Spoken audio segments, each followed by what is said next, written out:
जी हाँ दोस्तों, अगर आप भी जो है न्यूज़ीलैंड जा कर के वहाँ की जो टूरिस्ट वीज़ा है उसको वर्क में कन्वर्ट करना चाहते हैं तो किस तरीके से कर सकते हैं और क्या जो उसका प्रोसेस होता है। फ्री वर्क परमिट इस तरीके का होता है, उसे किस तरीके से ले सकते हैं, क्या क्या डॉक्यूमेंटेशन की ज़रूरत पड़ती है। तो प्लीज़ आप इस वीडियो को लास्ट तक देखते रहिए।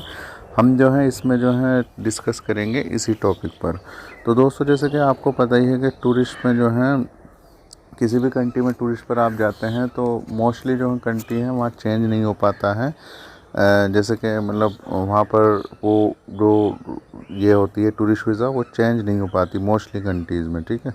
बट कुछ कंट्री है जहाँ पर आप जो है सर्च जो है कन्वर्ट कर सकते हैं। मैंने पहली वीडियो बनाई थी, जैसे यूएस में भी ऑप्शन है, कनाडा में भी ऑप्शन है, तो ऐसे न्यूजीलैंड में भी ऑप्शन है। मैंने रिसर्च किया और उसके बाद मैंने पाया कि आप जो है न्यूजीलैंड जा सकते हैं। उसमें 3 कैटेगरी होती हैं न्यूजीलैंड जाने की। एक तो टूरिस्ट पर आप जा सकते हैं वहाँ, या फैमिली और फ्रेंड है तो जा सकते हैं विज़िट करने उनको, या स्टूडेंट है, ठीक है। स्टूडेंट भी यानी शॉर्ट कोर्स करने भी जा सकते हैं आप, कोई अगर शॉर्ट कोर्स हो तो आपको जो है वीज़ा मिल सकती है। आप जो है सिर्फ ये दिखाना है आपको कि आप जो है वहाँ पर सिर्फ विज़िट के लिए जा रहे हैं। सिर्फ वहाँ ये नहीं दिखाना आपको मैं वहाँ विज़िट पर जाऊँगा और वहाँ पर मैं काम ले लूँगा। वहाँ पे सिर्फ जो है आपको क्या है कि विज़िट दिखाना है, पर्पज़ अपना, ठीक है।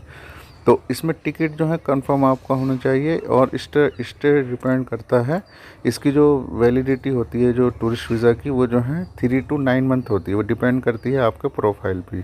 तो आप जो अपने फ्रेंड से मिल सकते हैं, घूम सकते हैं वहाँ पर, और स्पॉट एडवेंचर देख सकते हैं वहाँ पर। इसके अलावा जो है आप अपने स्पाउस या चाइल्ड को जो है ले जा सकते हैं, ठीक है। इसके अलावा देखिएगा यहाँ पे जो है ऑफिसर को बस ये दिखाना है आपको कि मैं न्यूजीलैंड जाऊँगा और वहाँ पर जो है मतलब विज़िट करूँगा। तो वहाँ जाने के बाद आपको क्या है कि एक एम्प्लॉयर अगर आपको यहीं से मिल गए हैं वहाँ पर, या वहीं जाने के बाद भी सर्च कर सकते हैं, आप मिल जाते हैं तो आप जो है उनकी वेबसाइट के द्वारा भी वहाँ पर जो है कोई ले सकते हैं। अगर आपको वो ऑफ़र लेटर दे देता है तो आपको उसको साइन करना है और सारी डिटेल आपकी जॉब ऑफ़र पे होगी। हाउ मच लीव, कितनी जो है सैलरी है, कितना आपका पैकेज है, कितनी छुट्टी मिलेगी। तो आप जब साइन करते हैं तो तब उसके बाद वो वहीं की एम्बेसी, मतलब वहीं पर जो है जो वहाँ का गवर्नमेंट ऑफिस होता है वहाँ पर जो है वो जमा हो जाता है। जमा होने के बाद आपका वर्क परमिट इशू हो जाता है आपके लॉयर के द्वारा। यानी आपको लॉयर करना पड़ता है जब कोई आपको वहाँ एम्प्लॉयर कोई जॉब ऑफ़र दे देता है, ठीक है।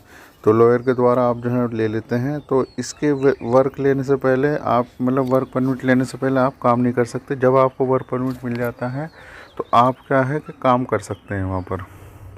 तो ये वर्क परमिट जो है 2 से 5 साल के बीच का होता है और आपके जो है कंपनी से एक्सटेंड भी कर सकती है। तो आपकी जो है विज़िट करें वहाँ पर और हमसे कांटेक्ट कर सकते हैं। हमारे अच्छे जो है टर्म्स वहाँ पर हैं कि आपको न्यूजीलैंड में जा कर के वहाँ पर जो विज़िट वीज़ा है उसको वर्क में करना है तो we can help you to get work permit of New Zealand. So I hope आपको समझ आ गया होगा। लेकिन फिर भी कोई भी क्वेश्चन, कोई भी क्यूरी इससे रिलेटेड या और कोई भी क्वेश्चन क्यूरी है तो प्लीज़ कमेंट बॉक्स में कमेंट करके बताइएगा। मैं ऐसी इन्फॉर्मेटिव वीडियो के साथ दोबारा फिर हाजिर होऊंगा भी। और बताइएगा वीडियो कैसी लगी और आपको किन किन स्पेसिफिक टॉपिक पर वीडियो चाहिए। तब तक अपना बहुत सारा सा ख्याल रखिएगा। अल्लाह हाफिज़, हैव अ नाइस डे।